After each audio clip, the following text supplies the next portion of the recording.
Jacob, our father, was a shepherd. For 14 years, he worked for a contract for his two wives, Leah and Rachel. In other words, he did not make any money those first 14 years. After 14 years, he tells his father-in-law, Lava, now I need to begin to work for myself. I need to earn a living. And he makes a deal that any sheep that is born to him or goats that are spotted or that have rings around their legs or have a ring around the entire sheep or are blotched, these are the sheep and goats that he is going to take for his schar, for his payment. And the Torah goes on to say that he became very, very wealthy. He became so wealthy that Lavan's children became very jealous of him. How is it possible in such a short time he became so wealthy? And now, not only did he have sheep, but it says he took the sheep, he sold the sheep, and he brought with this servants and camels and donkeys. And then it goes on to say that he finally leaves the house of Lavan after 20 years. He meets up with his brother Esav in the beginning of the Parsha of Vayishlach. And why does he tell his brother Esav? You should know, I was in the house of Lavan, in Lavan Garti. And by the way, Vayhili Sher v'chamer, I have Sher, I have an ox or oxen. V'chamer, donkeys. And then I have tzoyin, I also have sheep. And I also have servants. Now we just read an entire portion, an entire parsha of Vayetze, which talks about the life of Yaakov, how primarily he was a shepherd. Why does the Torah tell us that he also had some donkeys and some servants? And then when he meets up with Esav, he puts the sheep later on the list, but immediately he begins by saying, Vayili Sher v'chamer, I have oxen and donkeys. Furthermore, Yaakov is working very hard. He has a dream. And in the dream, he sees an angel. And they tell him, you worked very hard and God is going to reward you. And what are you going to have? Says the verse in chapter number 31, verse number 10. It says, Vayihi be'ez yachim hatzoin ve'esa einai ve'eda b'chaloim v'hinei atudim ha'olim al hatzoin akudim nukudim uvrudim. He says, I had a dream and I saw how the male sheep came upon the female sheep, and it produced three types of sheep: akudim, nukudim, uvrudim. What are these three different types of sheep? They were ankle-ringed, speckled, and then vrudim, which are belted. This third type of sheep, vrudim, belted, seems to be a new concept that is introduced only here. Even though earlier we spoke about different types of sheep that were spotted and had blotches over them, yet here a new one is introduced, and that is called verudim. According to Rashi, it's a new sheep. What happened over here? Furthermore, Yaakov Avinu was known to be a Torah scholar.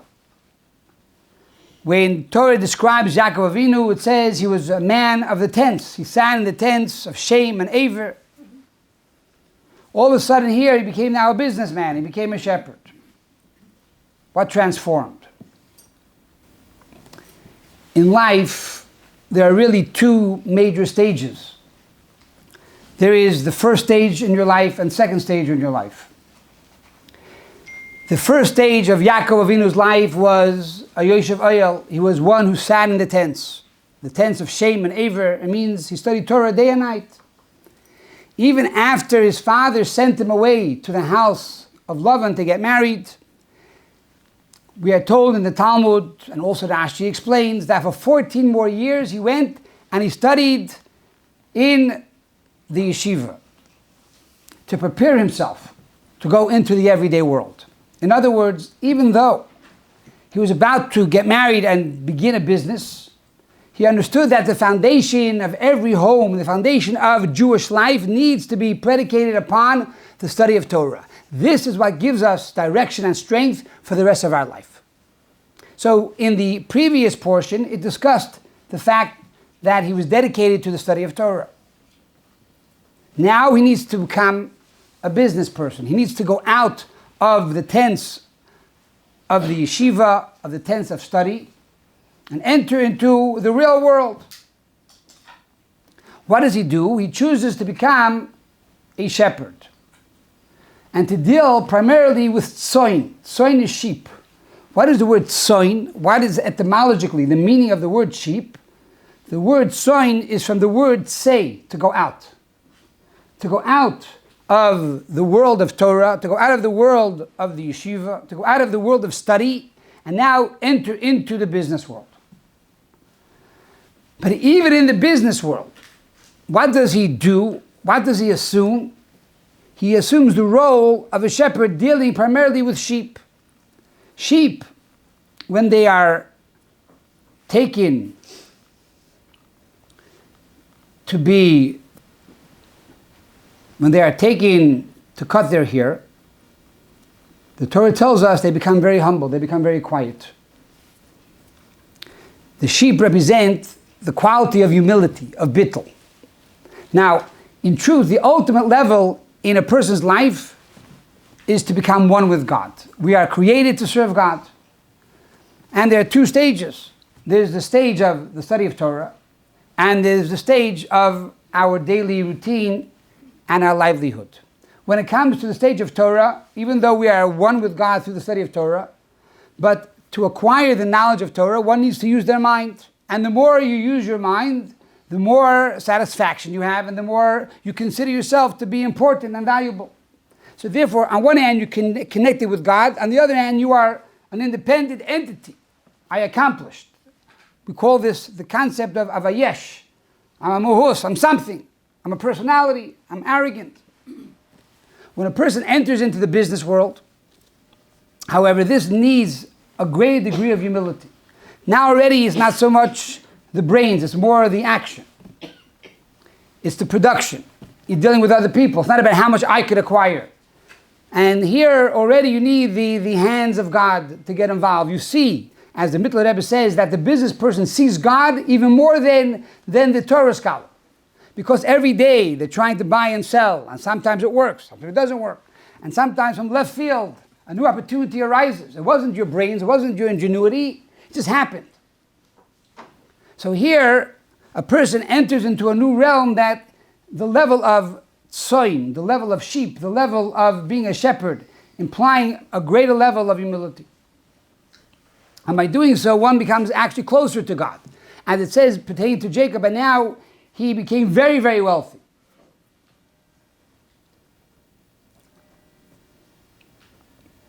But all of this needs to be predicated upon the foundation of the study of Torah, of godliness, of Yiddishkeit, of prayer, etc., etc. And even after one enters into the realm of earning a living and a career, not to give up a daily routine to study Torah every day and to pray, etc., etc. So here we see and understand now the picture of this week's parsha, last week's parsha, and how Yaakov Avinu now connects with his brother Esav after 20 years. We explained a moment ago that the idea of tzoyin, the idea of sheep, is the idea of humility. So when it comes to the service of God, that needs to be the way we serve God, with humility, to become one with God.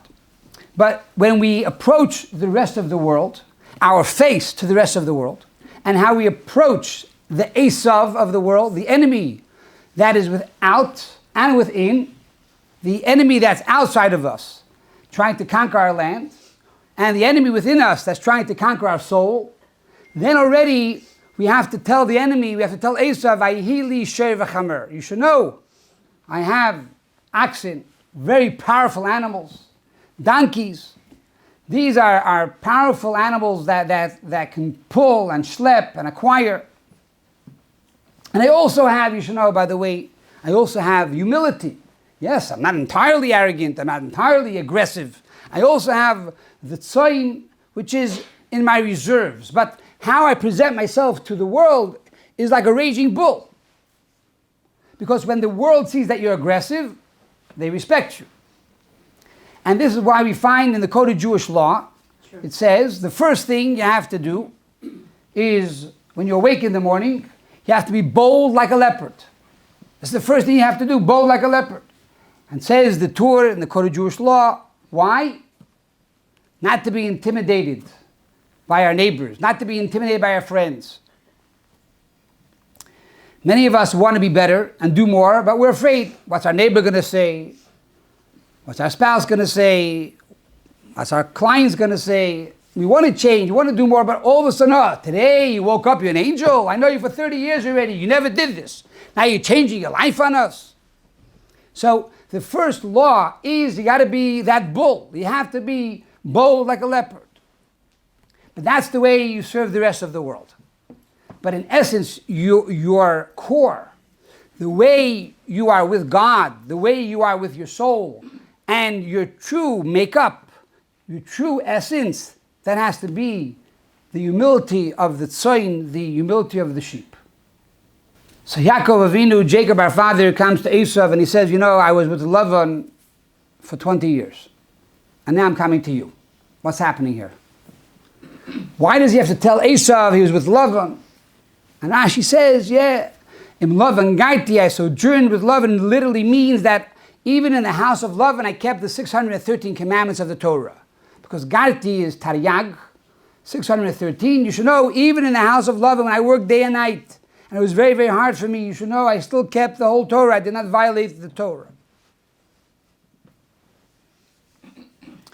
What does Esav care? What is it all about? Let's go back a little bit to the blessings that Yitzchak wanted to give Esav, and instead, through Rivka, through the mother, Yaakov's mother, the wife of Yitzchak, the blessings were transferred over to Yaakov. Each one of us in this world has a mission, and that is to create a dwelling place for God. And God gives us all the blessings we need to accomplish this great mission. Now Yitzchak, even though physically he was blind, he was a big tzaddik. He saw each child being different. He saw Yaakov and he saw Esav. Yaakov was each tam. He was a simpleton. What does that mean? He was perfect. He did everything right. He's that A+ student. He's that nerd sitting on the front row in the class. Yes, Rebbe. Yes, teacher. I'll do everything. I'll do the homework and the extra credit. And he's great at sports. He's like the perfect child. And then you have the Esav. Esav is ADD. He can't sit straight. He's wild. He's crazy. But he has tremendous energy. He has tremendous power. Who's better? They're both different. King Solomon tells us, educate your child according to their way. You have to know, as my father says, you have different fingers. You have different children. They're all different. They have different roles. So Rivka right away writes off Esav. He's bad. Yaakov, that's my perfect child. That's the one I want to be remembered for. I'm writing off Esav. I don't know who he is. He's not my kid. He's someone else's kid. I don't know. What is this kid doing at the party? I never know who invited him over here. Yitzchak says no. Esav has unique talents. We have to try to hone those talents. So he wants to bless Esav.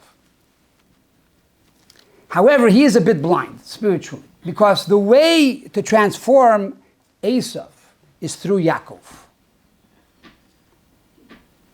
Yaakov represents a life based on code and methodology. There has to be law and order, seder, as we call it. Esav is all over the place. And the ultimate perfection is to take the energy of Esav, this chaotic light, which we call in Kabbalah, the world of Tohu, and unite it with the world of Tikkun. That is the perfect child. Not to have the nerd and not to have ADD, to bring these two worlds together. And that happens through Yaakov, through the study of Torah, through living a life of law and order, living a life of commitment and continuity. So Yaakov now gets the blessings from Yitzchak. And he has to use these blessings to transform the raw materials of the world to create a dwelling place for God.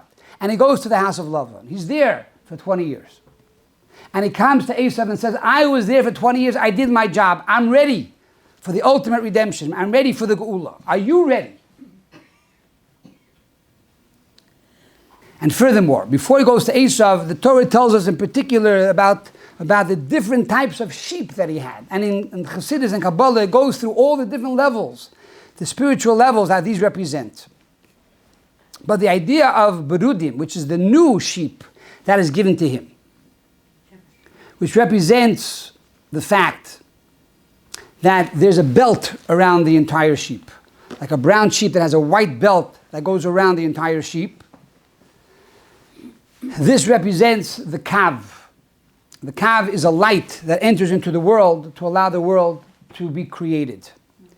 The Arizal tells us in Kabbalah, a very deep Kabbalah, the secret of creation, that God filled the entire world.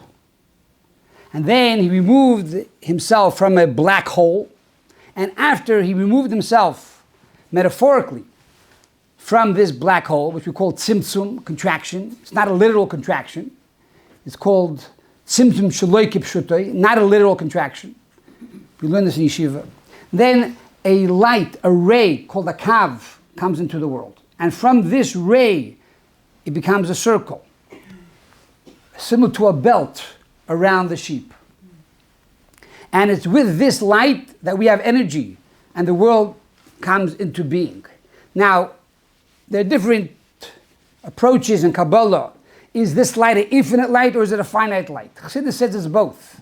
This is the inner part of the light and the outer part of the light. The outer part of the light represents continuity.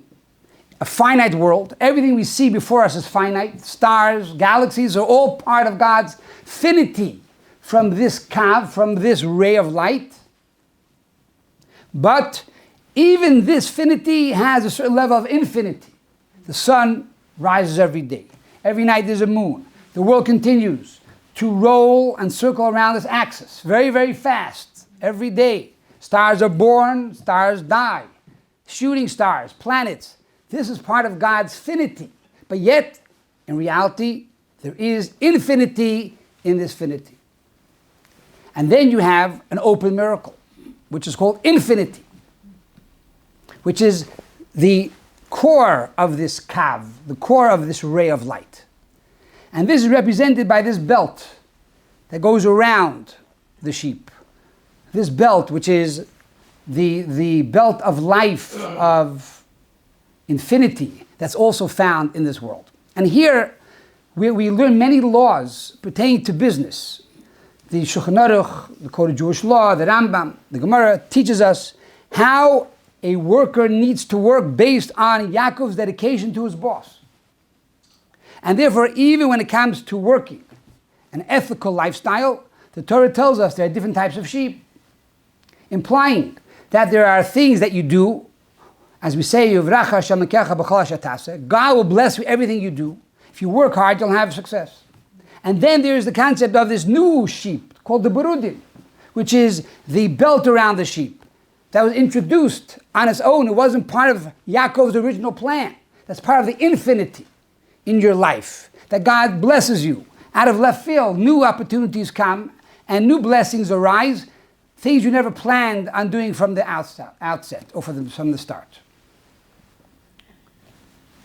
So all of this is now the 20 years, and primarily the last 6 years of Yaakov's career and lifestyle and shepherding his flock.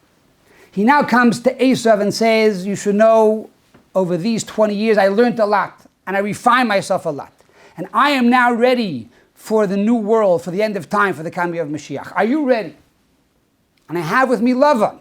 I conquered Lavan. It's not that he simply worked for Lavan. He acquired the benefits of Lavan.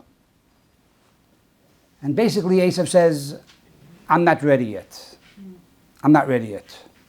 But ultimately, for Mashiach to come, and when Mashiach will come, it says, V'olu Mashiach b'har Tzion lishpoit es har Esav.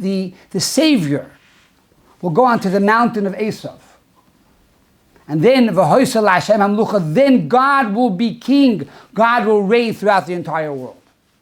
We need Esav involved. We need the rest of the world to get involved. We need to take these raw materials, the chaos of all this energy that we are finding today more and more. Nuclear energy that's going to be used for the sake of healing and godliness and spirituality. But we have to unite these two forces together to bring the world to its perfection. So comes the Torah and says, Yaakov tells the world, I'm ready, and I have with me Lavan. Im Lavan garti, I sojourned with Lavan, and I acquired this quality of Lavan. These white lines on the sheep represent Lavan. Who is Lavan? In Kabbalah we are told that Lavan represents Loivin Elyon, the supernal whiteness. It's a level of whiteness that has no color. It's not blue, it's not green, it's not even a color, it's a neutral color, it's called white. In our service to God, the ultimate level of our service to God is white. And that's why we wear white on Yom Kippur, the holiest day of the year. Why white? This represents a person who's simple. To serve God with simplicity. No excuses, no contingencies, no kvetching, no arrogance. Why am I doing the mitzvah? Not to make money. Why am I doing the mitzvah? Not because I'll feel good. Why am I doing the mitzvah? Not because my friends are doing it. Why am I doing the mitzvah? Because I'm kvetching anyway, so I'll do the mitzvah. I'm doing the mitzvah because God told me to do the mitzvah. There's no other reason. There's no other reason. I'm not looking to get rich. I'm not looking to get healthy. I'm not looking for benefits. This is who I am, Yaakov Ish Tam, a simpleton. It's not because I'm dumb. On the contrary, it's the highest level of knowledge. But after knowing everything and having all the reasons, why do I do it? Not because it makes sense, because this is God's command. And this is what Yaakov tells Esav. Yes, I studied for many years. I have all the reasons and all the 5 levels of the Torah. But you know what I accomplished and I acquired in the house of Lavan? Simplicity. You should know I did the 613 commandments not for any reason, simply just to serve God. Are you ready to join me or not? When it comes to this question, you have to be bold. You can't be intimidated. You can't be all of a sudden a sheep and be sheepish. No, now you have to be a chamer, you have to be a donkey, and you have to be an ox, you have to be strong. At the same time, all of this needs to be predicated on tzoin, on the sheep, humility. I'm not doing this because I feel great. I'm not doing this because I'm arrogant. I'm not doing this because I want to be aggressive and show I'm stronger than you. It has nothing to do with that. It's the right thing to do. And therefore someone has to do it. Therefore I will be the one to do it. And together, each one of us will do the right thing. We'll do it with pride and dignity.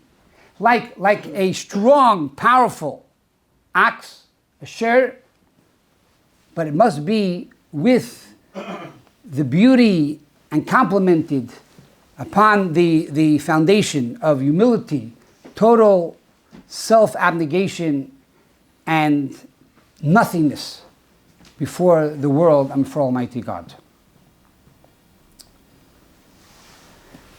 Ultimately, the most important thing is the deed, is action. In this generation, it's not about knowledge, it's not about how much you know, it's about how much you did or how much you're doing.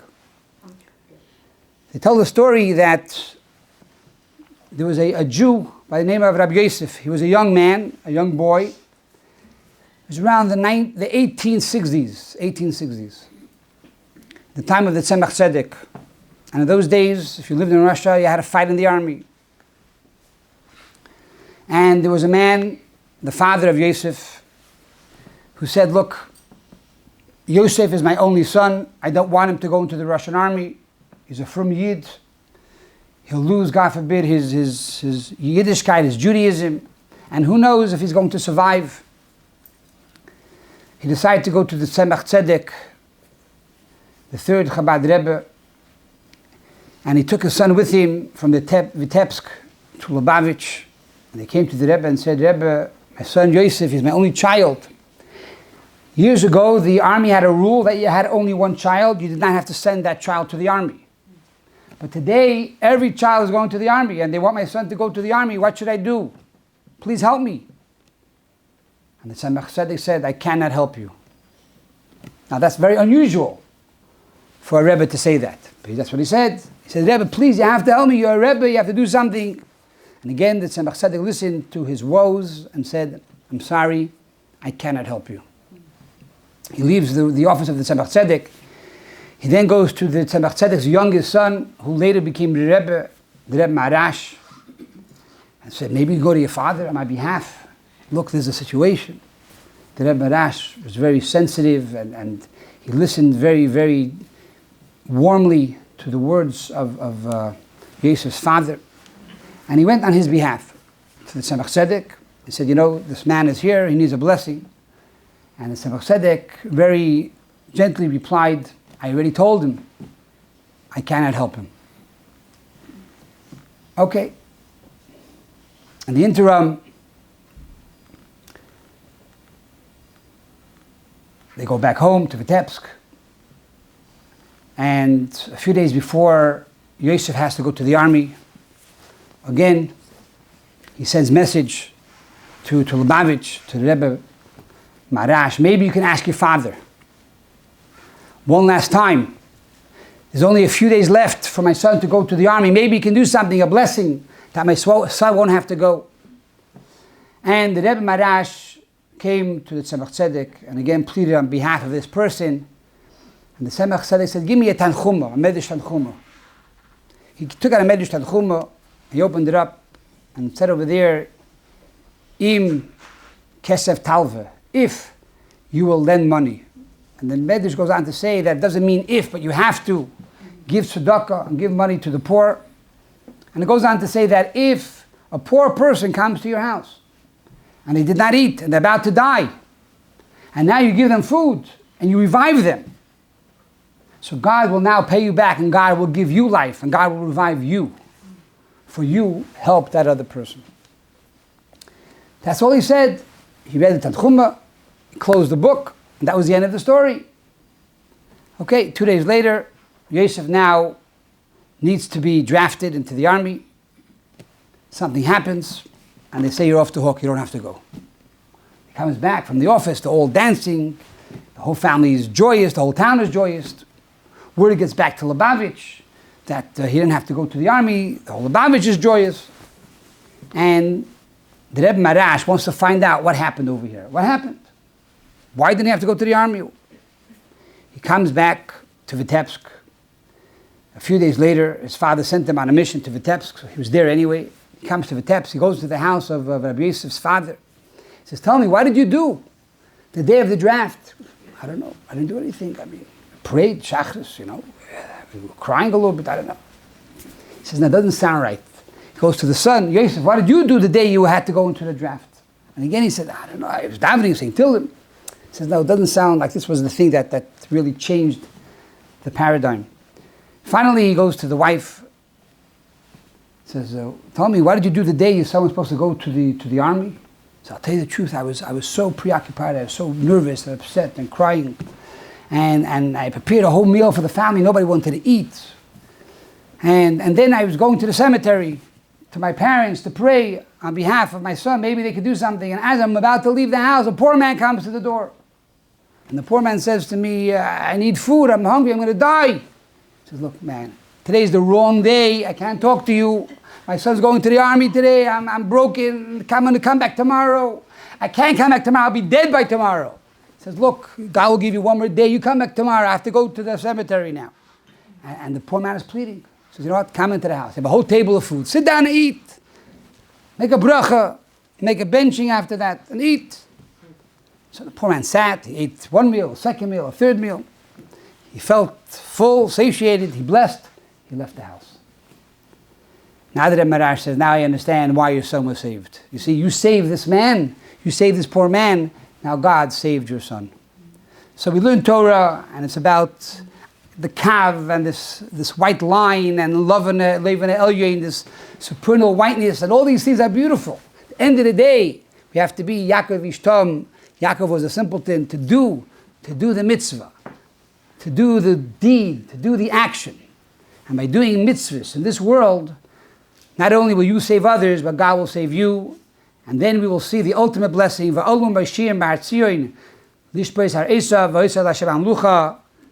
Esav and Yaakov will come together. He will take all the raw materials of the world, the chaos of the world. And we will truly bring a system of unity, a system of holiness and blessing into the world with the coming of Mashiach. Amen.